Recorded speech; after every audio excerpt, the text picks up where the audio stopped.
கிறிஸ்துவில் அன்புக்குரிய சகோதர சகோதரிகளை, கர்த்தராகிய இயேசு கிறிஸ்துவின் பரிசுத்தமான நாமத்திலே மீண்டும் ஒரு விசை உங்கள் யாவரையும் நான் வாழ்த்துகின்றேன். நிச்சயமாகவே ஒரு கடைசி நாட்களில் நாம் வாழ்கிறோம் என்பதற்கான அநேக அடையாளங்கள், காரியங்கள் இந்த பூமியில் நடந்து கொண்டிருப்பதை நாம் பார்க்கிறோம், கேள்விப்படுகிறோம். எனவே ஒரு அழிவு என்று ஏற்படும் போது அது சடுதியில் ஏற்படும் என்று வேதம் சொல்லுகிறது. கர்த்தருடைய வருகை வரும்போது நடக்க வேண்டிய காரியங்கள் எல்லாம் சீக்கிரமாய் சம்பவிக்கும் என்று வேதத்திலே எழுதப்பட்டிருக்கிறது. எனவே இன்றைக்கு அநேகர் சொல்லுகிற ஒரு காரியம், உண்மையிலேயே இப்பொழுதெல்லாம் ஒரு நாளைக்கு 24 மணி நேரம் என்று இருக்கிறதா அல்லது அந்த நேரங்கள் குறைக்கப்பட்டிருக்கிறதா என்று. ஒரு காலத்தில் நாமே சொல்லிக் கொண்டிருந்தோம், நேரம் போகவில்லை, போர் அடிக்கிறது, சும்மா இருக்க வேண்டியதாக இருக்கிறது, நேரத்தை தள்ளி கொண்டிருக்கிறது, நாட்கள் நகர்வதே இல்லை, என்ன செய்வது என்று தெரிவதில்லை என்று சொல்லிக் கொண்டிருந்த ஒரு காலம். ஆனால் இப்பொழுதோ கண்மூடி கண் திறப்பவர்கள் ஒரு நாள் தோன்றி அது என்ன செய்கிறது, மறைந்து போகிறது. ஐயோ, வேக வேகமாய் எவ்வளவு வேலைகளை செய்தாலும் அதை அந்த நாட்களுக்குள் என்ன செய்வதில்லை, நம்மால் நடத்தி முடிப்பதில்லை. ஒரு காலத்தில் நாம் சொன்னோம் நேரம் போகவில்லை என்று. இப்பொழுது சொல்லக்கூடிய காலம் நேரம் போகவில்லை என்று. அந்த அளவிற்கு நாட்கள் வேகமாய் நடந்து கொண்டிருக்கிறது. இதுதான் கர்த்தருடைய வருகையின் காலத்திற்கான ஒரு அடையாளம். நடக்க வேண்டியவைகள் அது சம்பவிக்கும் போது எப்படி சம்பவிக்கும், அது மிக மிக அது வேகமாய் அது சம்பவிக்கும் என்று. எனவே கர்த்தருடைய வருகையின் நாட்களிலே நாம் நெருங்கி வந்து கொண்டிருக்கிறபடியினாலே அவருக்காக ஒரு முழுமையான ஆயத்தத்திற்குள் நீங்கள் நானும் கடந்து வர வேண்டும். நாம் இதுவரை ஜெபித்திருக்கலாம், இப்பொழுது இன்னும் அதிகமாய் ஜெபிக்கிறவர்களா. இதுவரை தேவனுக்காக வாழ்ந்திருக்கலாம், இன்னும் அதிகமாய் தேவனுக்காக வாழும்படியா. இதுவரை ஒருவேளை பரிசுத்தத்தில் கடந்து வந்திருக்கலாம், ஆனால் இன்னும் அதிகமான பரிசுத்தத்தில் நாம் கடந்து வரத்தக்கதாக என்ற ஆண்டவருடைய வேதம் சொல்லுகிறது. பரிசுத்தமாய் இருக்கிறீர்களா, இன்னும் உங்களை நீங்கள் என்ன செய்யுங்கள், பரிசுத்தமாக்கிக் கொள்ளுங்கள் என்று வெளிப்பாடு 22:11 நாம் வாசிக்கிறோம். நீங்கள் பரிசுத்தமாக இருக்கிறீர்களா, இன்னும் பரிசுத்தமாக. நீதியை செய்கிறீர்களா, இன்னும் அதிகமாய் நீதியை செய்யுங்கள் என்றுதான் வேதம் நமக்கு போதிக்கிறது. எனவே பெற்றுக்கொண்ட பரிசுத்தம் போதும் என்று நாம் ஒருபோதும் நினைக்க கூடாது. ஒவ்வொரு நாளும் நாம் என்ன செய்ய வேண்டும், நம்மை சுத்திகரித்துக் கொண்டே இருக்க வேண்டும். ஒரு மனிதன் ஏன் அவனை சுத்திகரிக்க வேண்டும் என்று சொன்னால், நாம் ஏற்கனவே பார்த்த பிரகாரம் நமது வீட்டை நாம் சுத்தம் பண்ணுகிறோம், ஆடைகளை சுத்தம் பண்ணுகிறோம், கையாளுகிற பொருட்களை சுத்தம் பண்ணுகிறோம். இவை எல்லாம் அழிந்து போகிறவைகள். ஆனால் ஆண்டவருடைய வேதம் சொல்லுகிறது, நீங்கள் நான் வந்து வாழ்கிற ஆலயம் என்று. ஏன் ஒரு மனிதன் தன்னை சுத்திகரித்துக் கொள்ள வேண்டும் என்றால், நாம் யார் என்றால் கர்த்தர் வந்து வாழுகிற ஆலயமாய் நாம இருக்கிறோம்.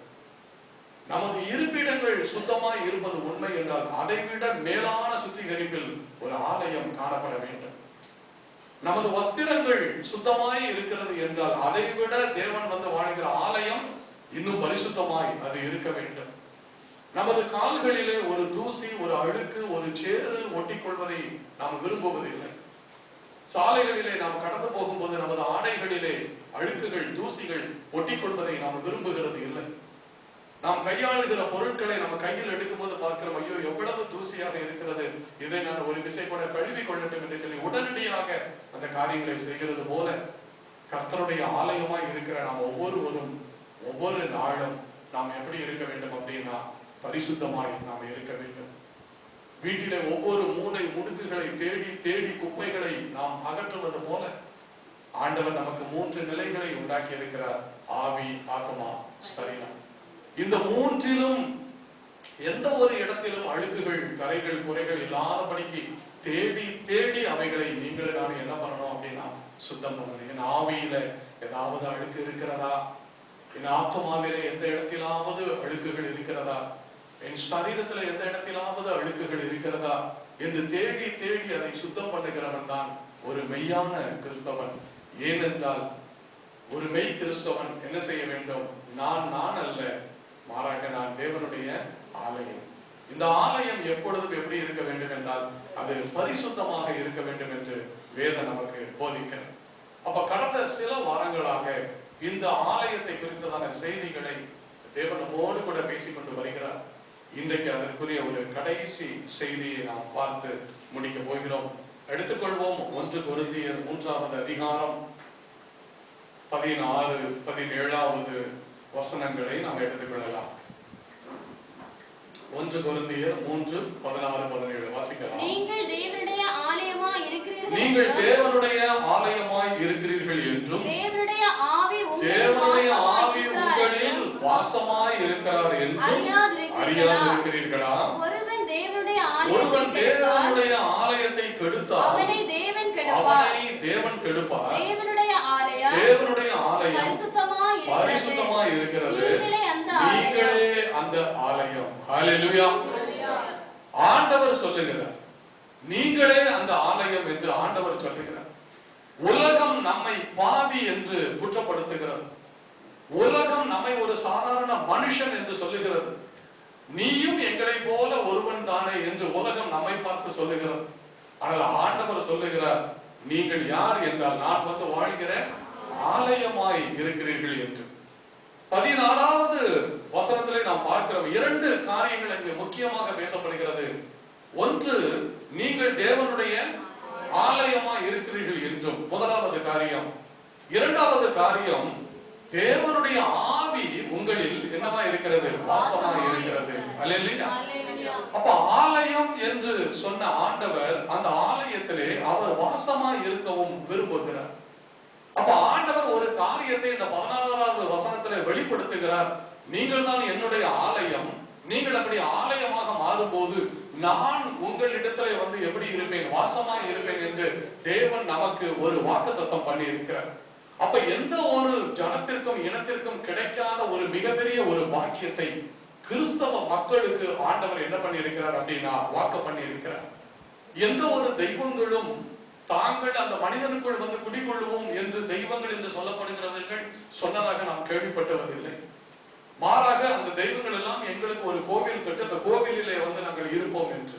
ஆனால் நமது வேதாகமம் மாத்திரம்தான் ஒரு காரியத்தை சொல்லுகிறது.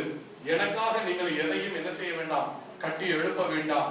ஏனென்றால் மனிதனுடைய கைகளினால் செய்யப்படுகிற எந்த ஒரு காரியத்திலும் நான் என்ன செய்வதில்லை? வாசமாய் இருப்பதில்லை. அப்படி என்னால் ஆண்டவரே நீர் எங்கே வாசமா இருப்பீர்? நீர் பரலோகத்தில் மாத்திரம் இருப்பீரா? அப்படின்னா ஆண்டவர் சொல்றாரு, நான் உனக்குள் வந்து வாசமாய் இருக்க விரும்புகிறேன். ஹல்லேலூயா. இப்படிப்பட்ட ஒரு பாக்கியம் உள்ள ஜனம் இனம் இந்த பூமியில் வேறு ஒருவரும் வந்து கிடையாது. அப்போ நமக்குள்ளாக இருக்க வேண்டிய ஒரு வாஞ்சை என்னவா இருக்கிறது? நமக்குள் காணப்பட வேண்டிய ஒரு ஆசை என்னவா இருக்கிறது அப்படின்னா, ஆண்டவரே என்னை உம்முடைய ஆலயமாய் மாற்றும். நீர் எனக்குள் வந்து என்ன செய்யும்? வாசம் பண்ணும். அப்ப இந்த சந்தர்ப்பத்தை, அப்ப தேவன் நமது வாழ்விலே ஒரு சந்தர்ப்பத்தை கொடுத்திருக்கிறார். என்ன சந்தர்ப்பம்? அவருக்காக நான் சிருஷ்டிக்கப்பட்டேன் அதை உணர்கிற ஒரு சந்தர்ப்பம். நான் தேவனுக்காக வாழ வேண்டும் உணர்கிற ஒரு சந்தர்ப்பம். தேவன் என்னை ஆசீர்வதிக்கிறவர் உணர்கிற ஒரு சந்தர்ப்பம். கர்த்தர் என்னை அபிஷேகம் பண்ணுகிறவர் உணர்கிற ஒரு சந்தர்ப்பம். தேவன் தான் என் வாழ்வில எல்லாவற்றையும் எனக்கு செய்கிறார் உணர்ந்த ஒரு சந்தர்ப்பம். ஆனால் இன்றைக்கு தேவன் சொல்லுகிறார், எல்லாவற்றிற்கும் மேலாக என்னை சிருஷ்டித்த தேவன், பாவத்திலிருந்து என்னை மீட்டெடுத்த தேவன், என்னை ரட்சிப்புக்குள் நடத்துகிற தேவன், அனுதினமும் என்னை ஆசீர்வதிக்கிற தேவன், 3 வேளை என்னை போஷிக்கிற தேவன், நல்ல வஸ்திரங்களை கொடுத்து என்னை வாழ வைத்துக் கொண்டிருக்கிற தேவன், என்னுடைய சுகவீனம் பலவீனங்களிலே என்னை தாங்கி நல்ல சுகத்தை கொடுத்து என்னை உயர்த்தி வந்த தேவன் இன்றைக்கு சொல்லுகிறார், நீதான் நான் வந்து வாழுகிற ஆலயம் என்று சொல்லி. ஹல்லேலூயா. நாம் இந்த உலகத்தில் வாழ்வதற்கு ஆசைப்படுகிறோம். இந்த உலகத்திலே எந்த பட்டணத்திலே, எந்த கிராமத்திலே, எந்த தெருவிலே நாம் வாசம் பண்ணலாம் என்று தேடிக்கொண்டிருக்கிறோம். ஆனால் ஆண்டவரோ நமக்குள் வாசமாய் இருக்க அவர் நம்மை தேடுகிற தேவனாய் இருக்கிறார். ஹல்லேலூயா. அப்ப நாம் எங்கே வசிப்பது, எந்த ஊருக்கு போவது, எந்த தேசங்களுக்கு போவது என்று நாம வந்து திட்டங்களை தீட்டிக் கொண்டிருக்கிறோம். ஆனால் கர்த்தரோ என்ன பண்ணுகிறார் அப்படின்னா, நான் உனக்குள் வந்து வாசமாய் இருக்க விரும்புகிறேன். நீதான் என்னுடைய ஆலயம். தேவன் எங்கே குடி இருக்கிறாரோ அது என்னவென்று அழைக்கப்படும் என்றால் அதுதான் தேவனுடைய ஆலயம் என்று என்று அழைக்கப்படும். அப்ப எந்த ஒரு ஜனத்திற்கும் இனத்திற்கும் கிடைக்காத மிகப்பெரிய ஒரு பாக்கியத்தை தேவன் நமக்கு என்ன செய்திருக்கிறார் அப்படின்னா கொடுத்திருக்கிறார். அப்ப நீங்களும் நானே யாரு? பாக்கியம் உள்ள ஒரு சந்ததி அப்படின்னு பைபிள் சொல்லுகிறது. அல்லேலூயா. பாக்கியம் உள்ள சந்ததி தேவனால் ஆசீர்வதிக்கப்பட்டதினால் மாத்திரம் அல்ல, தேவனால் வழிநடத்தப்படுகிறதுனால மாத்திரம் அல்ல நாம் ஆசீர்வதிக்கப்பட்ட சந்ததி என்று, மாறாக தேவனே, என்னை சிருஷ்டித்த தேவனே, என்னை உருவாக்கின தேவனே, என்னை பெயர் சொல்லி அழைத்த தேவனே, என்னை இம்மட்டுமாய் ஆசீர்வதித்துக் கொண்டிருக்கிற தேவனே, எனக்குள் வந்து வாசமாய் இருக்க அவர் விரும்புகிறார். ஹல்லேலூயா. அப்ப எத்தனையோ காரியங்களுக்கு நமது வாழ்வில் நம்ம இடம் கொடுத்தோம். ஆனால் இப்பொழுது ஆண்டவர் சொல்லுகிறார், நான் உனக்குள் வந்து வாழ ஆசைப்படுகிறேன், நீ இடம் கொடுப்பாயா? ஹல்லேலூயா. நீ இடம் கொடுப்பாயா என்று தேவன் கேட்கும் போது அந்த இடத்துல நாம் நமது கைகளை உயர்த்தி, ஆண்டவரே நீர் எனக்குள் வாரும், என்னை உம்முடைய ஆலயமாக நீரே மாற்றும் ஆண்டவரே என்று சொல்லி தேவனிடத்துல நாம வந்து ஒப்பு கொடுக்கும் போது ஆண்டவர் மிகப்பெரிய காரியங்களை நமது வாழ்வில் செய்ய அவர் சித்தமுள்ளவராக இருக்கிறார். அப்ப தேவன் உங்களையும் என்னையும் ஒரு மாம்சத்தில் படைத்தவராய் இருந்தாலும், மாம்சத்தில் படைத்த அல்லது மாம்சத்தில் துவங்கின நமது வாழ்வை கர்த்தர் எதிலே முடிக்க விரும்புகிறார் அப்படின்னா அவருடைய ஆலயமாக நமது வாழ்வை தேவன் முடிக்க விரும்புகிறார். ஆக நம்மளை உருவாக்கின விதத்திலேயே கர்த்தர் வைத்து பார்த்திராத படிக்கு, மனுஷனாய் பிறந்த நம்மை மனுஷனாகவே கடைசி வரை வைத்திராத படிக்கு, மாம்சத்தில் உண்டாக்கப்பட்ட நம்மை கடைசி வரை மாம்சத்திலேயே கர்த்தர் வைத்திராத படிக்கு, உலகத்திலே உருவாக்கப்பட்ட நம்மை கடைசி வரை உலகத்திலேயே வைத்திராத படிக்கு ஆண்டவர் வந்து வாழுகிற ஆலயங்களாக தேவன் நம்மை வந்து உருவாக்க நினைக்கிறார். அல்லேலூயா. அப்போ நாம வாழ்வு மாம்சத்தில் துவங்கி இருக்கலாம், ஆனால் பரலோக ராஜ்யத்திற்கு நாம் காலடி எடுத்து வைப்பதற்கு முன்பதாக தேவனுடைய ஆலயங்களாக நம்ம ஒவ்வொருவரும் என்ன செய்திருக்க வேண்டும்? மாறி இருக்க வேண்டும். அதனால்தான் வேதம் சொல்லுகிறது, இந்த ஆரம்பம் வந்து எப்படி இருக்கலாம்? அற்பமா இருக்கலாம், ஆனா முடிவு எப்படி இருக்கணும்? அது சம்பூர்ணமா இருக்கணும். அல்லேலூயா. அப்ப ஆரம்பம், என் வாழ்வினுடைய ஆரம்பம் எப்படி இருந்திருக்கலாம்? அது அற்பமா இருந்திருக்கலாம், ஆனா முடிவு எப்படி இருக்கும் போது சம்பூரணமாய் பரிபூரணமாய், அதுல ஒரு குறைகளும் கண்டுபிடிக்க கூடாதபடிக்கு அது பரிபூரணமாய் இருக்க போகிறது. ஏனென்றால் என்னை உருவாக்கின ஆண்டவரே எனக்குள் வந்து வாசமாய் இருக்க போகிறார். அப்ப நீங்களும் நானும் தேவன் வந்து வாழ்கிற ஆலயங்களாய் மாறும்போது அந்த ஆலயத்துல என்ன இருக்காது? ஒரு கரை இருக்காது, ஒரு குறை இருக்காது. ஆலயத்தை குற்றப்படுத்துகிற மனுஷன் என்று ஒருவரும் காணப்பட முடியாது. எனவே நீங்களும் நானும் கரைதிரை அற்றவர்களாய் வாழணும் அப்படின்னா நமது சொந்த முயற்சியில் அது நடக்கிற காரியம் அல்ல. அல்லேலூயா. நமது சொந்த முயற்சியில ஒரு மனிதன் தன்னைத்தானே என்ன பண்ணிக்கொள்ள முடியாது? பரிசுத்தமாக்கிக் கொள்ள முடியாது. ஒரு மனிதன் தன்னைத்தானே பரலோக ராஜ்யத்திற்கு ஏற்புடையவனாய் மாற்றிக்கொள்ள முடியாது.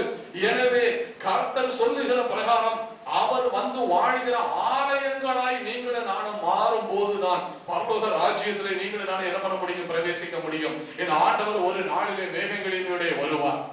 அவர் தன்னுடைய தூதர்களை இந்த பூமிக்கு அனுப்பி அவர் தம்மால் தேர்ந்து கொள்ளப்பட்டவர்களை அவர் என்ன பண்ணுவார்? மறுரூபமாக்குவார் என்று வேதத்திலே நாம் பலமுறை நாம் வந்து சிந்தித்து இருக்கிறோமே.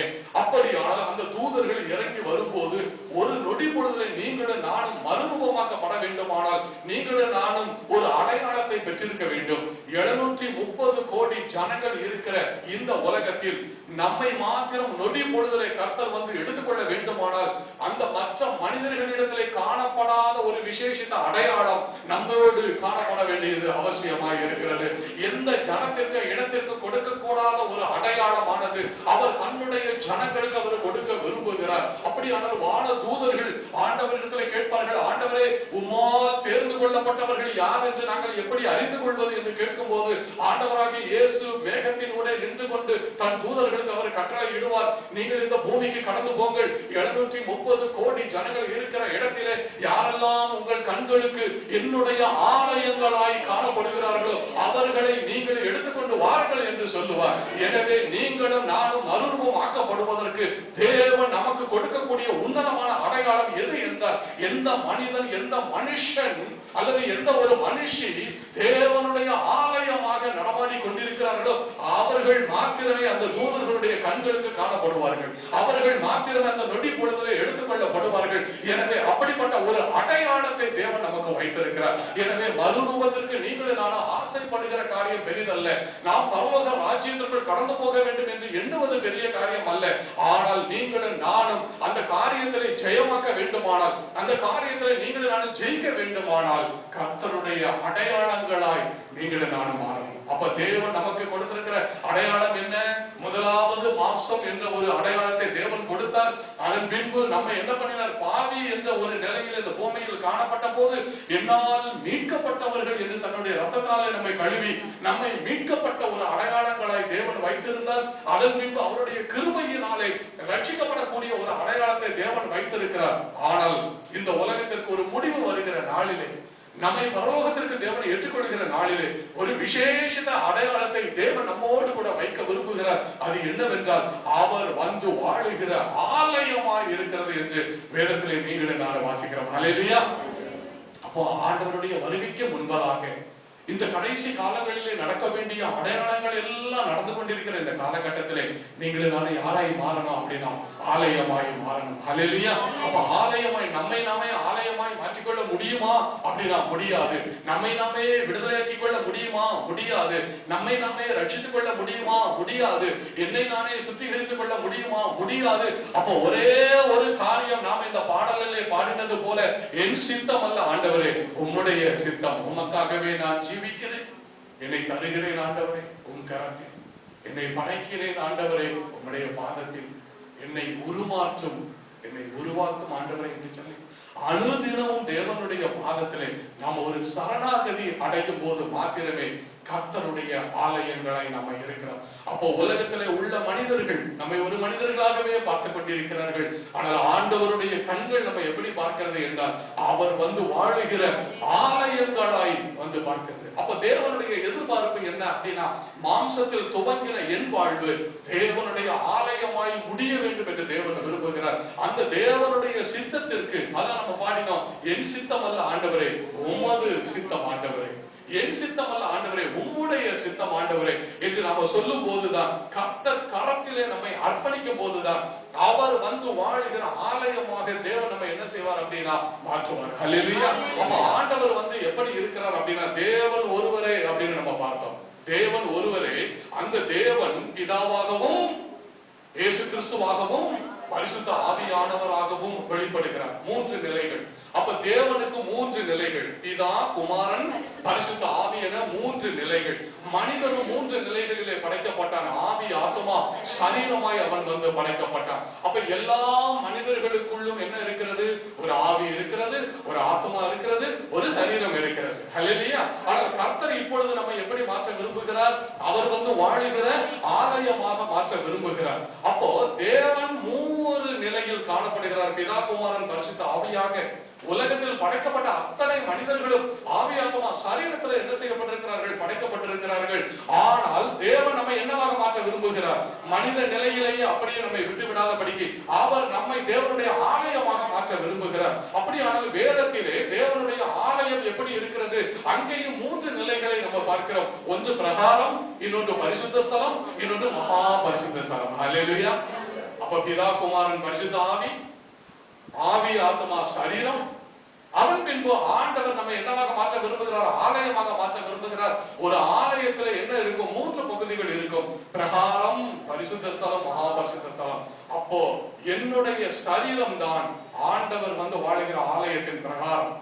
என்னுடைய ஆத்மாதான் ஆண்டவர் வந்து வாழுகிற பரிசுத்த ஸ்தலம். என்னுடைய ஆவிதான் ஆண்டவர் வந்து வாழுகிற மகா பரிசுத்த ஸ்தலம். ஹல்லேலூயா.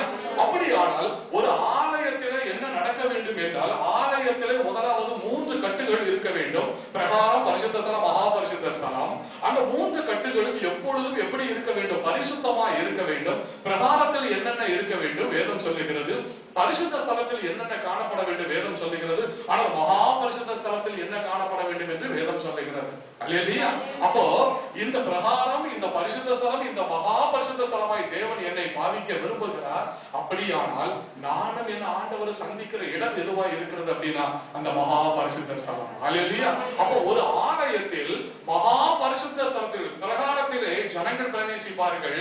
பரிசுத்த ஸ்தலத்திலே தேர்ந்தெடுக்கப்பட்ட ஆசாரியர்களும் லேவியர்களும் அங்கே பிரவேசிப்பார்கள். ஆனால் மகா பரிசுத்த ஸ்தலத்திலே தேர்ந்து கொள்ளப்பட்ட ஆசாரியன் மாத்திரமே எங்கே நுழைய முடியும்? மகா பரிசுத்த ஸ்தலத்திலே நுழைய முடியும். அப்ப நான் வந்து தேவனுடைய ஆலயம் என்றால், அப்ப என்னுடைய சரீரம் தான் பிரகாரம் என்றால், என்னுடைய ஆத்மா தான் பரிசுத்த ஸ்தலம் என்றால், என்னுடைய ஆவி தான் மகா பரிசுத்த ஸ்தலம் என்றால், இங்கே பலி செலுத்துவதற்கு யார் வேண்டும் அப்படின்னா ஒரு ஆசாரியன் வேண்டும் என்று வேதம் சொல்லுகிறது. அப்ப அந்த ஆசாரியன் யார் என்று பார்க்கும்போது, கடந்த வாரத்திலே பார்த்தோம் 1 பேதுரு 2வது அதிகாரம் 5வது வசனம். ஜீவனுள்ள கற்களை போல, ஜீவனுள்ள கற்களை போல ஆவிக்கேற்ற மாளிகையாகவும், ஆவிக்கு ஏற்ற மாளிகையாகவும் இயேசு கிறிஸ்து மூலமாய் தேவனுக்கு பிரியமான ஆவிக்கேற்ற பலிகளை செலுத்தும்படிக்கு பரிசுத்த ஆசாரிய கூட்டமாகவும் கட்டப்பட்டு வருகிறீர்களே. 1 பேதுரு 2:5. 1 பேதுரு 2:5 வசனத்தை பாருங்க. ஜீவனுள்ள கற்களை போல ஆவிக்கேற்ற மாளிகையாகவும் இயேசு கிறிஸ்து மூலமாய் தேவனுக்கு பிரியமான ஆவிக்கேற்ற பலிகளை செலுத்தும்படிக்கு பரிசுத்த ஆசாரிய கூட்டமாகவும் கட்டப்பட்டு வருகிறீர்கள். ஹல்லேலூயா. அப்ப ஆண்டவர் என்னவாய் மாற்ற விரும்புகிறார்? ஒரு ஆலயமாக மாற்ற விரும்புகிறார். ஆலயம் என்று வரும்போது அங்கே தேவன் வாசமாய் இருக்கிறார். தேவன் வாசமாய் இருப்பது உண்மை என்றால் அங்கே அனுதினமும் பலிகள் செலுத்தப்பட வேண்டும். அந்த பலிகளை செலுத்துவதற்கு ஒரு ஆசாரியன் தேர்ந்து கொண்டிருக்க வேண்டும். அந்த ஆசாரியன் யார் என்றால், நான் தான் ஆலயம், என்னில் தேவன் வந்து வாசமாய் இருக்கிறார். அந்த தேவன் வாசமாய் இருப்பது உண்மை. ஆனால் அவருக்கு பலிகளை செலுத்துகிற ஆசாரியனும் நானே. அல்லேலூயா. அப்ப நமக்கு எத்தனை ரோல் ஆண்டவர் கொடுக்கிறாங்க? 2 ரோல். ஒன்று, நீங்கள் தேவனுடைய ஆலயமாகவும் இருக்க வேண்டும். அந்த ஆலயம் என்ற ஆலயத்துல என்ன நடந்து கொண்டிருக்கணும்? அனுதினமும் பலிகள் நிறைவேற்றப்பட்டு கொண்டிருக்க வேண்டும். அந்த பலிகளை நிறைவேற்றுவதற்கு ஒரு தேர்ந்து கொள்ளப்பட்ட ஆசாரியன் நமக்கு தேவையா இருக்கிறது. ஆண்டவர் சொல்றாரு, ஆலயமும் நீந்தாப்பா, அந்த பலிகளை செலுத்தக்கூடிய ஆசாரியனும் நீந்தான் என்று ஆண்டவர் சொல்கிறார். அல்லேலூயா. அப்ப நீங்களும் நானே யாரு? நீங்களும் நானே யாரு? தேவனுடைய ஆலயம்.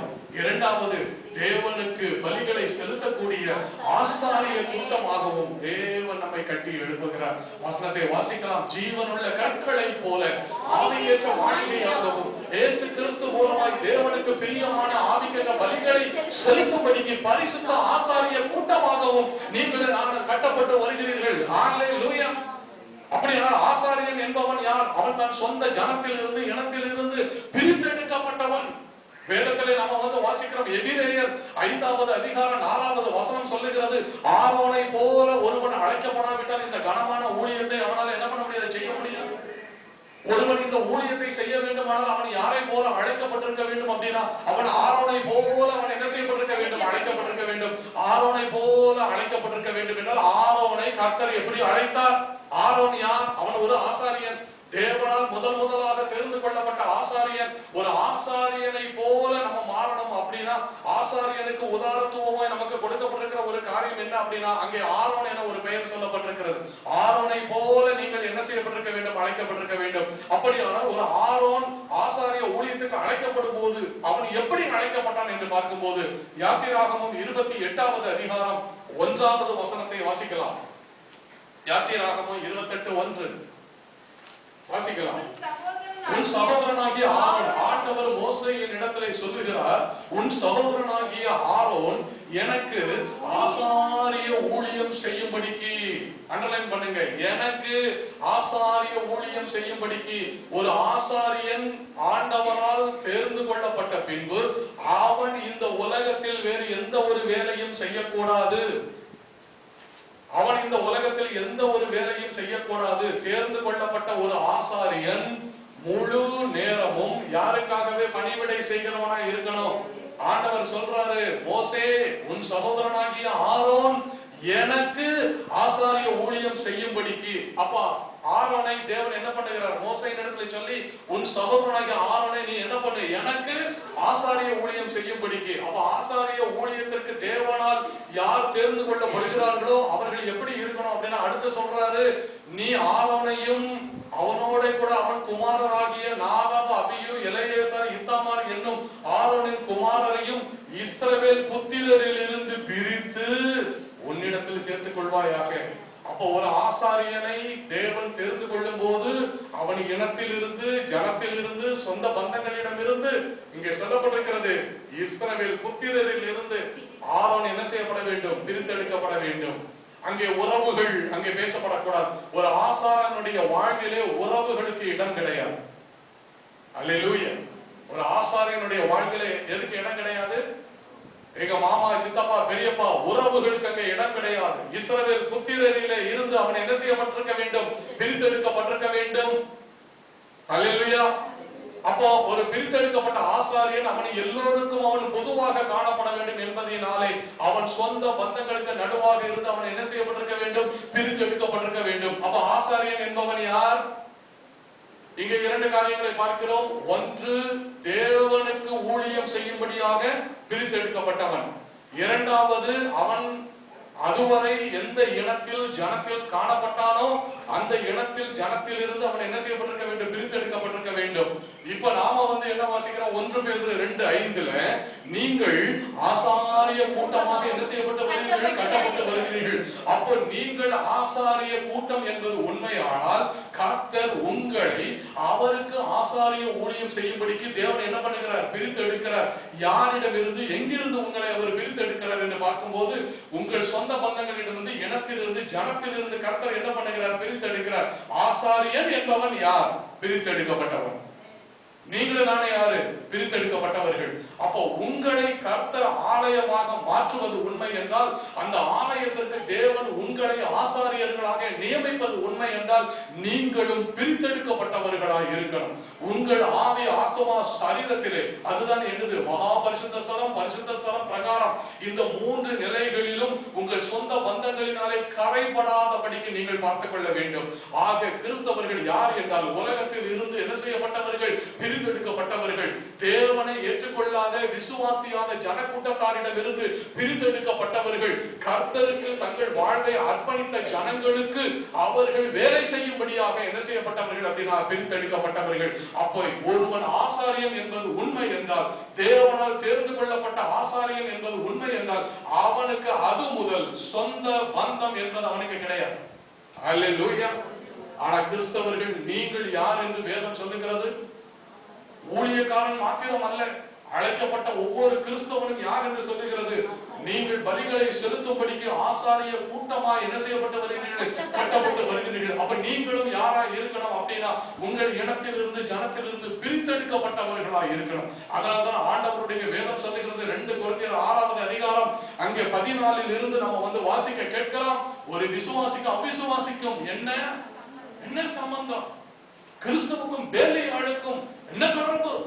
கர்த்தரை ஏற்றுக்கொண்ட நீங்கள் யார்? நீங்கள் ஆசாரியர்கள், நீங்கள் பிரித்தெடுக்கப்பட்டவர்கள் இல்லையா? அந்த வசனத்தை போடுவோம். 2 கொரிந்தியர் 6வது அதிகாரம் 14 இருந்து வாசிங்க. அந்நிய யுகத்திலே அவிசுவாசிகளுடன் பிணைக்கப்படாதிருப்பீர்களாக. கவனிங்க, நீங்க யாரு அப்படின்னா ஏன் ஆண்டவருடைய வேதம் சொல்லுகிறது?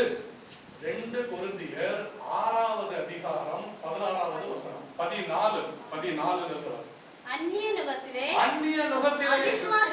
அவிசுவாசிகளுடன் நீங்கள் பிரிக்கப்பட. யார் உங்கள் அந்நிய நுகம்? உங்களை பெற்றெடுத்த தாயாக கூட இருக்கலாம். கிறிஸ்துவை ஏற்றுக்கொள்ளவில்லை என்றால் அவர்கள் அந்நிய நுகம். உங்களை பெற்றெடுத்த தகப்பனாய் இருக்கலாம், ஆனால் கிறிஸ்துவை ஏற்றுக்கொள்ளவில்லை என்றால் அவர்கள் உங்களுக்கு அந்நியர்கள். நல்லா புரிஞ்சுக்கங்க. ஆண்டவருக்காக வாழ்கிற வாழ்க்கைங்கிறது அவ்வளவு லேசான ஒரு வாழ்க்கை கிடையாது. இங்கே கர்த்தர் இரண்டாக தேவன் ஜனங்களை என்ன பண்ணுகிறார்? தேவன் பிரிக்கிறார். தன்னை ஏற்றுக்கொண்டவர்கள், தன்னை ஏற்றுக்கொள்ளாதவர்கள், தன்னை விசுவாசிக்கிறவர்கள், தன்னை விசுவாசியாதவர்கள். புரியுதா? அங்கே வேதம் சொல்லுகிறது, அந்நிய நுகத்தில் அவிசுவாசிகள். யார் அவிசுவாசி? ஆண்டவரை ஏற்றுக்கொள்ளாதவர்கள். அவர்களோடு நீங்கள் என்ன பண்ணக்கூடாது? பிணைக்கப்படக்கூடாது. ஏன் நீங்கள் பிணைக்கப்படக்கூடாது? நீங்கள் தேவனுடைய ஆலயம். அந்த ஆலயம் எப்போது எப்படி இருக்கணும்? பரிசுத்தமா இருக்கணும். அந்த ஆலயத்தை, அந்த தேவனுடைய ஆலயத்தை ஒருவன் தீட்டுப்படுத்தினால், ஒருவன் அந்த ஆலயத்தை கெடுத்தால், நான் அந்த ஆலயத்தை என்ன செய்வேன்? கர்த்தர் சொல்லியிருக்கார், நானும் கெடுப்பேன். நான் வாழ்கிற ஆலயம்னு உன்னை நான் உருவாக்கி கொண்டிருக்கேன்.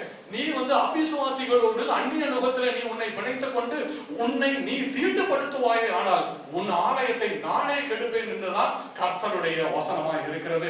அப்ப ஆண்டவர் நம்மை எப்படி அழைக்கிறார்? அங்க பாருங்க, அங்க ஆரோன் யாரு? அவன் இஸ்ரவேல் புத்திரரிலே ஒருவன்.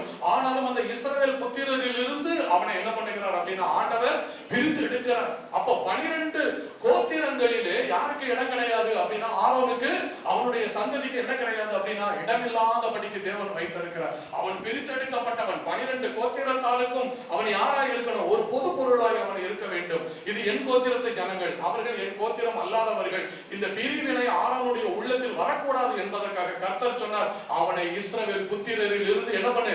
பிரித்தெடு. அப்போ ஒரு கிறிஸ்தவன் யாரு? ஒரு கிறிஸ்தவன் யாரு? அவனும் தன்னுடைய ஜனத்திலிருந்து இனத்திலிருந்து என்ன செய்யப்பட்டவன்? பிரித்தெடுக்கப்பட்டவன். ஏனென்றால் எந்த ஒரு நிலையிலும் தேவனை ஏற்றுக்கொள்ளாதவர்களோடு, அந்நிய நுகத்திலே அவிசுவாசிகளோடு நீங்கள் என்ன பண்ணக்கூடாது? பிணைக்கப்படக்கூடாது. ஏனென்றால் நீதிக்கும் அநீதிக்கும் சம்பந்தமேது. நீங்கள் யாரு? நீங்கள் இந்த உலகத்திற்கு வெளிச்சமாய் இருக்கிறீர்கள். ஆண்டவர் கேட்கிறாரு. அப்ப தேவனை ஏற்றுக்கொள்ளாதவர்கள் இருளாய் இருக்கிறாரு. அப்ப ஒளிக்கும் இருளுக்கும் என்ன ஐக்கியம்? ஒளிக்கும் இருளுக்கும் என்ன ஐக்கியம்? அடுத்த வசனம், கிறிஸ்துவுக்கும் பேலியாளுக்கும் இசைவேது. அவிசுவாசியுடனே விசுவாசிக்கு என்ன பங்கு? தேவனை ஏற்றுக்கொள்ளாதவர்களுக்கு அவர்களுக்கும் தேவனை ஏற்றுக்கொண்ட உங்களுக்கும் என்ன சம்பந்தம்? நீங்கள் இன்னமும் அந்நிய நுகத்திலே அவிசுவாசிகளோடு நீங்கள் பிணைக்கப்பட்டிருப்பீர்களே என்றால் உங்களுடைய பரலோக பிரவேசம் கேள்விக்குறியாகும். உங்களுடைய பரலோக பிரவேசம். அப்ப யார் பரலோகத்தில் பிரவேசிக்க முடியும்? கர்த்தருக்காக தங்களை தங்கள் சொந்த இடத்திலிருந்து ஜனத்திலிருந்து பிரித்தெடுக்கப்பட்டவர்கள். ஆண்டவருடைய வேதம் சொல்லுகிறது, நீங்கள் யாரு? 1 பேதுரு 2:5 சொல்லுகிறது, நீங்கள் ஆசாரிய கூட்டமாக கட்டப்பட்டு வருகிறீர்கள். ஆசாரியன் என்பவன் யார்? யாத்திராகமம் 28:1 படி அவன் ஜனத்திலிருந்து பிரித்தெடுக்கப்பட்டவன். எதற்காக பிரித்தெடுக்கப்பட்டவன்? எனக்கு ஊழியம் செய்யும்படி. அப்போ உங்களுக்கு என்ன ஊழியம்? உங்களுக்கு என்ன ஊழியம்? இந்த இடத்துல பிரசங்கம் பண்ற ஊழியம் உங்களுக்கு கொடுக்கப்படாது இருக்கலாம். ஆனால் உங்களுக்கு என்ன ஊழியம் கொடுக்கப்பட்டிருக்கிறது?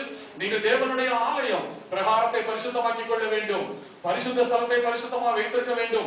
மகா பரிசுத்த ஸ்தலத்திலே அதை பரிசுத்தமா வைத்திருக்க வேண்டும். அந்த மகா பரிசுத்த ஸ்தலத்திலே ஒரே ஒரு ஆசாரியனுக்கு மட்டும்தான் தேவனை சந்திக்கிற பாக்கியம். அந்த திரைக்கு பின்னாக அந்த ஒருவன் மாத்திரமே கடந்து போக முடியும். அந்த ஒருவனாக கர்த்தர் உங்கள் ஆலயத்திற்கு வேறு ஒருவனை ஆசாரியனாக நியமிக்காமல் உங்கள் ஆலயத்திற்கு கர்த்தர் உங்களையே என்னவாக நியமிக்கிறார்?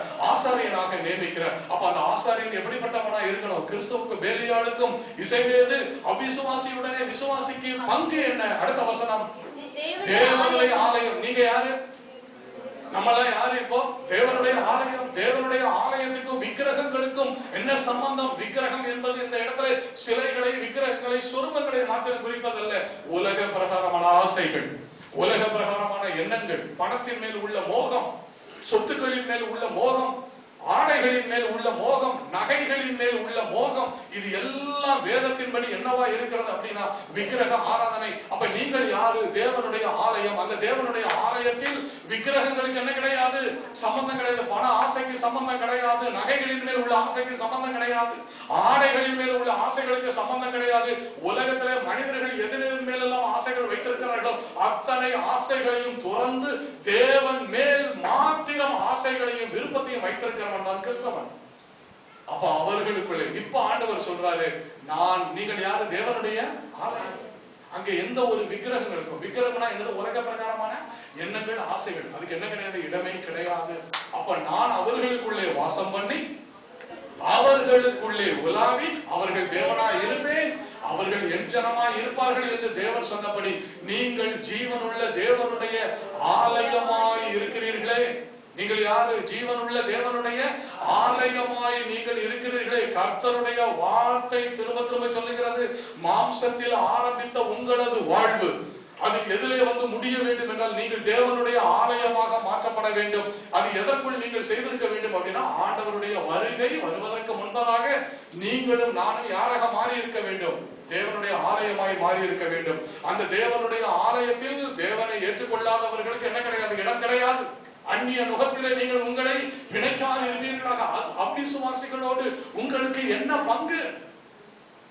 அதான் ஆண்டவருடைய வேதம் கேட்கிறது. அப்போ தேவனுடைய ஆலயத்தை ஒருவன் கெடுத்தால் அப்படின்னா என்ன அர்த்தம்? இந்த ஆவி ஆத்மா சரீரம் தேவனுக்கு சொந்தம். இந்த பிரகாரம் பரிசுத்த ஸ்தலம் மகா பரிசுத்த ஸ்தலம் அது தேவனுக்கு சொந்தம். தேவனுக்கு சொந்தமானதிலே தேவனுக்கு சொந்தம் ஆகாதவர்கள் உள்ளே வருவதற்கு எந்த ஒரு அதிகாரமும் நமக்கு வந்து கொடுக்கப்படவில்லை.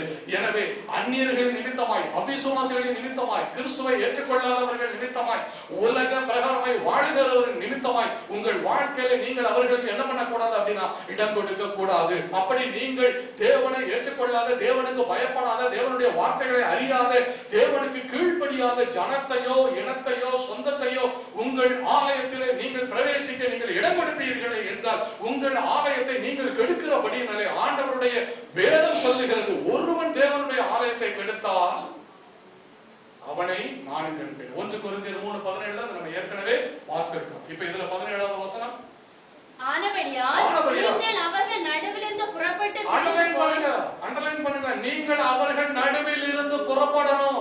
யார் நடுவில் இருந்து?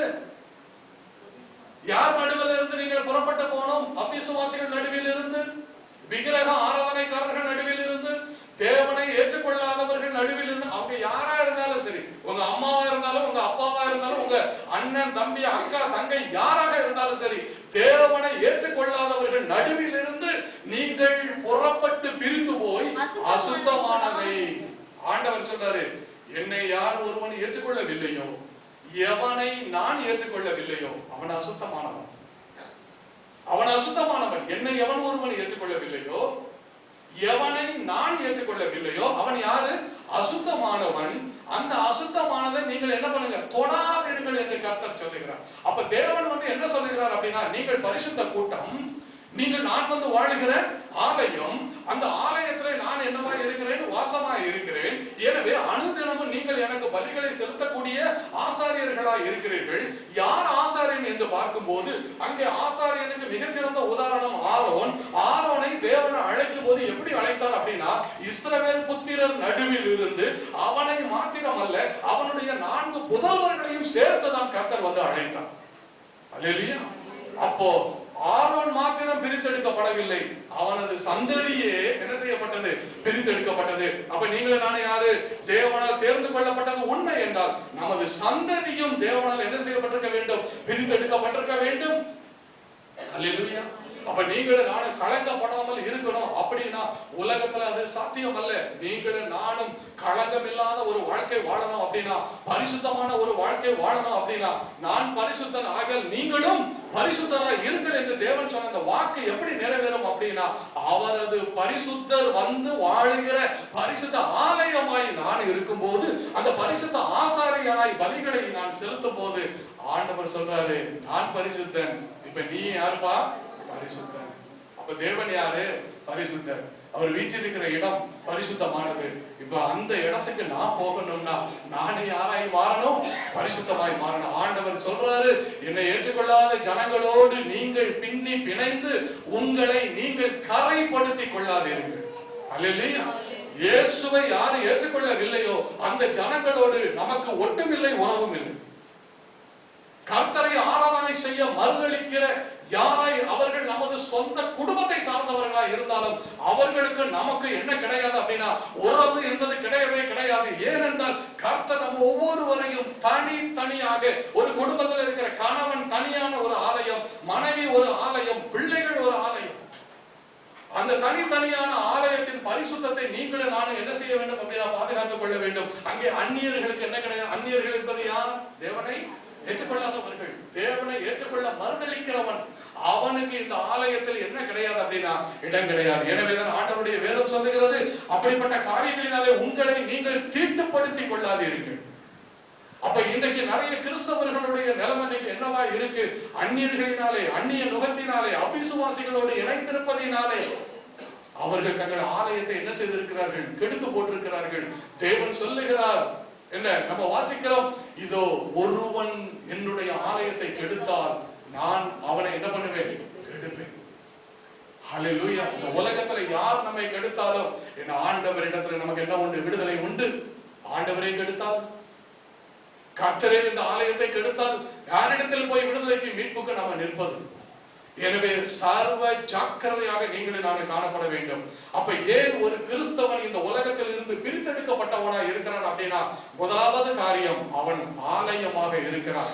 இரண்டாவது காரியம் அவன் பலிகளை செலுத்துகிற ஆசாரியனாய் இருக்கிறான். ஆலயம் பிரித்தெடுக்கப்பட்டதா இருக்கணும். அது பரிசுத்தத்திலே அது ஒவ்வொரு நாளும் அது காணப்பட வேண்டும். ஆசாரியன் எப்படிப்பட்டவனாய் இருக்கணும் அப்படின்னா, அவனும் பிரித்தெடுக்கப்பட்டவனாய் இருக்கணும். அல்லேலூயா. அப்ப நம்ம ஏற்கனவே 2 கொரிந்தியர் 6வது அதிகாரம் 14 - 17 வரை வாசித்த பிரகாரம் ஆண்டவர் சொல்ற ஆனபடியால் இந்த கட்டளையை நீங்கள் மறக்க கூடாது. நீங்கள் அவர்கள் நடுவில் இருந்து புறப்பட்டு பிரிந்து போங்கன்னு சொன்னார் கர்த்தர். என்னை ஏற்றுக்கொள்ளாத ஜனக்கூட்டத்தார் மத்தியில நீங்கள் காணப்படக்கூடாது. ஆடுகள் பன்றிகளின் நடுவிலே காணப்படக்கூடாது. ஆடுகள் யாரோட தான் இருக்கணும்? ஆடுகளோடு இருக்கணும். ஆடுகள் பன்றிகளோடு சேர்ந்து மேய்ந்துகிட்டு இருக்க கூடாது. அதை தேவன் ஒருபோதும் அதை அவர் அனுமதிப்பது இல்லை. உங்க இருதயம் சொல்லும், அது எப்படி நான் திடீர்னு எங்க அம்மாவை விட்டுற முடியுமா, எங்க அப்பாவை விட்டுற முடியுமா, என் பிள்ளைய விட்டுற முடியுமா அப்படின்னா கர்த்தர் சொல்றப்ப என்னையும் விட்டுரு, என்னையும் விட்டுரு.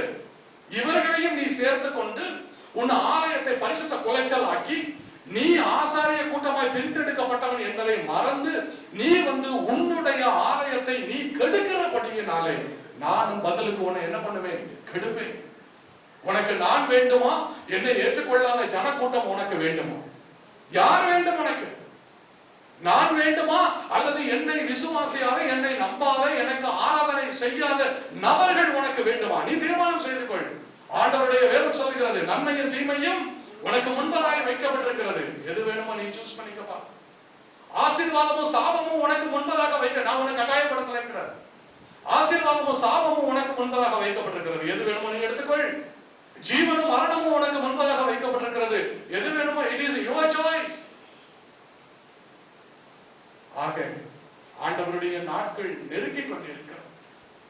பிரிய வேண்டியவர்களிடமிருந்து பிரிந்து கர்த்தருடைய பரிசுத்த ஆலயமாக நீங்களும் நானும் மாற்றப்படாத வரைக்கும் அந்த ஆலயத்துல பலி செலுத்துகிற ஆசாரிய கூட்டமாய் கட்டப்பட்டு வருகிறீர்களே அப்படின்னு 1 பேதுரு 2:5 சொல்லுகிறது. அந்த ஆசாரியன்னா அப்ப யாரு? பிரித்தெடுக்கப்பட்டவன், தேவனுக்காக மாத்திரமே பணி செய்யக்கூடியவன். அந்த நிலைக்கு மாற்றப்பட்டவர்கள் மாத்திரமே கர்த்தருடைய வருகைக்கு தங்களை ஆயத்தமாக்கி கொண்டவர்கள். மற்றபடி வேறு எந்த நிலையிலும் அல்ல. நீங்களும் நானும் பரலோகத்திலே மரணத்தின் மூலமாக பரலோகம் செல்வதானாலும் சரி, அல்லது ஜீவனோடு இருந்து மறுரூபமாக்கப்படுவதானாலும் சரி, நமக்கான அடையாளம் என்ன? நீங்களும் நானும் ஆலயமாய் இருக்கணும். அந்த ஆலயத்தில் அனுதினமும் பலி செலுத்துகிற ஆசாரியனாய் இருக்கணும். தேவனை ஏற்றுக்கொள்ளாதவர்களோடு, அவிசுவாசிகளோடு நீங்கள் கலந்து காணப்படுவீர்களே என்றால் கர்த்தர் என்ன சொல்ற? உன் ஆலயத்தை நீ தீட்டுப்படுத்துகிறாய். கண்டவர்களையும் உள்ளே அனுமதித்து உன் ஆலயத்தில் கண்டவர்களை, அந்த கண்டவர்கள் யாரு? என்னை ஏற்றுக்கொள்ளாதவர்கள், என்னை நம்பாதவர்கள், என் வார்த்தையை கேளாதவர்கள், எனக்கு ஆராதனை செய்யாதவர்கள், என்னை ஏற்றுக்கொள்ள மறுதளிக்கிறவர்களை நீ ஆலயத்தில் நீ வைத்திருப்பாயே என்றால் நீ உன்னுடைய ஆலயத்தை என்ன செய்கிறாய்? நீ தீட்டுப்படுத்துகிறாய். அல்லேலூயா. ஒருவன் ஆலயத்தை கெடுத்தான், நானும் பதிலுக்கு அவனை என்ன பண்ணுவேன்? கெடுப்பேன். அப்ப நான் ஆண்டவரே, நான் என்ன பண்ணணும்? ஆண்டவரே, நான் உனக்கு அடையாளங்களை காண்பிச்சுட்டேன். நீ யார் கூட இருக்கணும், யார் கூட இருக்க கூடாதுன்னு அடையாளங்களை நான் சொல்லிக்கிட்டே வரேன். எத்தனை வருஷம்? 1 வருஷமா, 2 வருஷமா, 3 வருஷமா?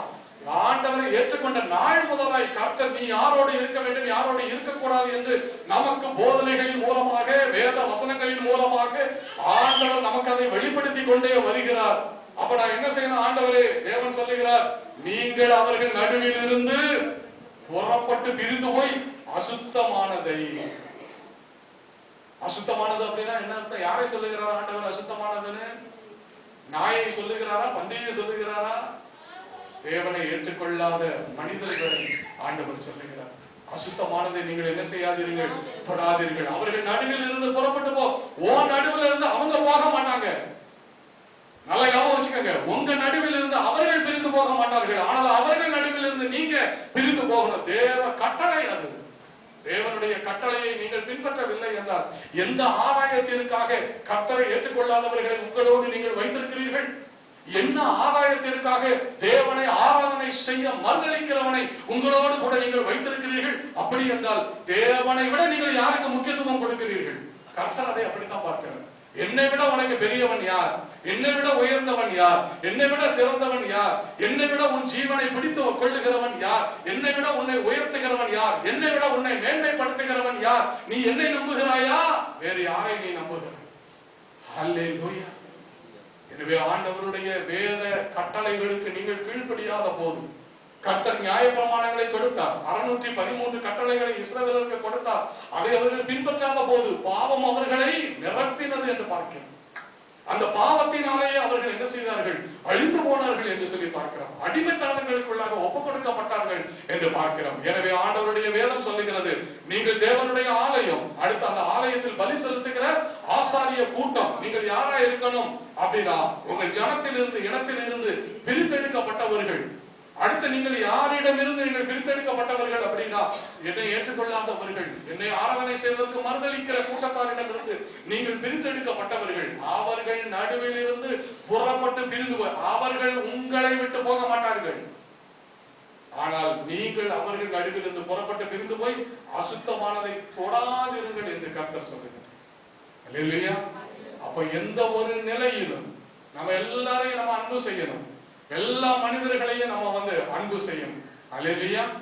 இல்லையா? ஆனா அந்த மற்ற காரியங்கள் என்று வரும்போது, நீங்கள் ஒரு ஆலயம், இன்னொரு ஆலயத்தோடு தான் நீங்கள் இணைந்து காணப்பட வேண்டும். நீங்கள் விசுவாசி, இன்னொரு விசுவாசியோடு தான் நீங்கள் இணைந்து காணப்பட வேண்டும். நீங்கள் தேவனை ஆராதனை செய்கிறவர்கள், தேவனை ஆராதனை செய்கிறவர்களோடு தான் நீங்கள் காணப்பட வேண்டும். ஆனால் நீங்கள் எல்லாரையும் நீங்கள் என்ன செய்யலாம்? எல்லா மனிதர்களையும், எல்லா ஜீவராசிகளையும், கர்த்தருடைய அனைத்து சிருஷ்டிப்புகளையும் நீங்கள் என்ன செய்யலாம் அப்படின்னா அன்பு செய்யலாம். அல்லேலூயா. அது வேறு, அன்பு வேறு. ஆனால் நீங்கள் இணைந்து வாழ்வது என்பது வேறு. காரணம் என்னவென்றால், இணைந்து வாழ்கிறேன் என்று சொல்லி உங்களை நீங்கள் என்ன பண்ணக்கூடாது? தீட்டுப்படுத்தக்கூடாது என்று வேதம் நமக்கு போதிக்கிறது. அல்லேலூயா. மீண்டும் எடுத்துக்கொள்வோம். 1 கொரிந்தியர் 3 அதிகாரம் 17 வசனம். 1 கொரிந்தியர் 3:17. ஒருவன் தேவனுடைய ஆலயத்தை கெடுத்தான். எப்படி கெடுக்கிறது? ஆலயத்தை கெடுக்கிறதுனா எப்படி?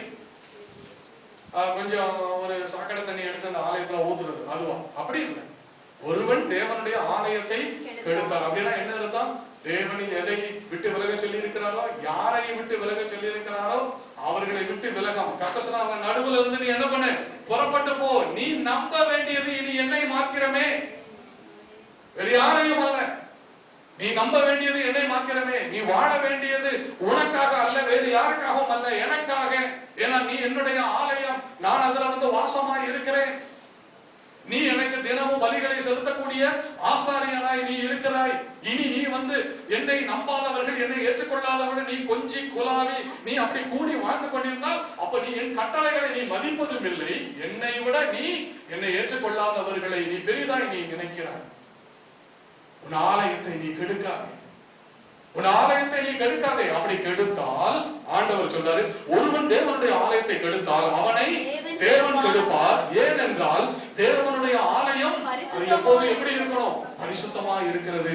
நீங்களே அந்த ஆலயம். அப்ப நீங்களே நானும் எப்ப பரிசுத்தமாக முடியும்? ஆண்டவரே உம்முடைய ஆவியினாலே என்னை நீர் பரிசுத்தமாக்கும். அதுவல்ல, நீங்களும் நானும் தேவனுடைய ஆலயமாய் மாறினால்தான் அந்த பரிசுத்தம் நமக்குள்ள வரும். ஆலயமாய் மாறி இருக்கிறோமா? உலக ஆசைகளிலிருந்து விடுதலையாக்கப்பட்டிருக்கிறோமா? இனத்திலிருந்து ஜனத்திலிருந்து பிரித்தெடுக்கப்பட்டிருக்கிறோமா?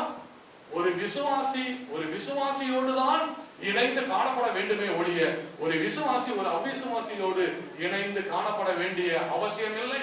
ஒரு ஆடோடு தான் மேய வேண்டுமே ஒழிய, ஆடுகள் பன்றிகளோடு ஒரு நாள் என்ன பண்ணக்கூடாது அப்படின்னா மேயக்கூடாது. ஆண்டவர் சொல்றாரு, நீ அசுத்தமானதை தொட்டு, அசுத்தமானதை உன் ஆலயத்தில் அனுமதித்து அந்த ஆலயத்தை நீ கெடுத்து போட்டாயே என்றால், நானும் பதிலுக்கு என்ன பண்ணுவேன்? உன்னை கெடுப்பேன். ஏனென்றால் நீங்கள் தான் தேவனுடைய ஆலயம். அந்த ஆலயம் எப்படி இருக்கிறது? பரிசுத்தமா இருக்கிறது. நீங்களே அந்த ஆலயம். யாத்திராகமம் 3 அதிகாரம் 5 வசனம். யாத்திராகமம் 3 அதிகாரம் 5 வசனம் வாசிக்கலாம். அப்பொழுது அவர் இங்கே கிட்டி சேராயாக உன் கால்களில் இருக்கிற பாதரட்சையை கழற்றி போடு, நீ இருக்கிற இடம் பரிசுத்த பூமி என்றார். ஹல்லேலூயா. ஆண்டவர் சொல்லுகிறார் மோசேக்கு அவர் முட்புதரிலே தரிசனமான போது அங்கே ஒரு முட்புதர் வந்து தீப்பற்றி எரிகிறது, அக்கினியிலே அது பற்றி எரிந்து கொண்டிருக்கிறது. ஆனால் அந்த செடி என்ன ஆகவில்லை, அது எரிந்து சாம்பலாகவில்லை. செடி அப்படியே இருக்கிறது. ஆனால் அது நடுவிலே என்ன வருகிறது, அக்கினி வருகிறது. அதை ஆச்சரியத்தோடு பார்க்கும்படியாக மோசே அவன் அருகிலே செல்லும் போது அதிலிருந்து ஒரு குரல் வருகிறது. ஆண்டவர் பேசுகிறார் மோசையோடு. அப்பொழுது அவர் இங்கே கிட்டி சேராயாக, உன் கால்களில் இருக்கிற பாத ரட்சையை கழற்றி போடு, நீ இருக்கிற இடம் பரிசுத்த பூமி. அதனால சர்ச்சைக்கு வரும்போது செருப்பெல்லாம் கழட்டி போட்டுட்டு வரும்.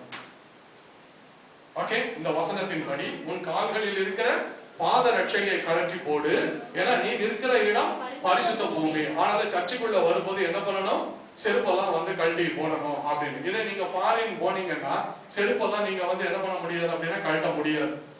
புரியுதா? அங்க வந்து நீங்க ஷூஸ் போட்டுக்கிட்டு செப்பல் போட்டுக்கிட்டு, அங்க செப்பலே கிடையாது, அங்க வந்து எல்லாம் ஷூஸ் தான். நல்ல சாக்ஸ் போட்டுட்டு ஷூ போட்டுக்கிட்டு தான் போவாங்க. ஓகே, இப்ப ரீசெண்டா கூட ஒரு இன்டர்நேஷனல் கரிஸ்மேட்டிக் கான்ஃபரன்ஸ் நான் போயிருந்தேன். எல்லாரும் ஷூஸ் போட்டு தான் மேல நின்று வந்து. அப்ப உன் பாத ரட்சைகளை கழட்டி போடு அப்படின்னா அங்க வந்து அது செருப்பை குறிக்கிற காரியம் அல்ல.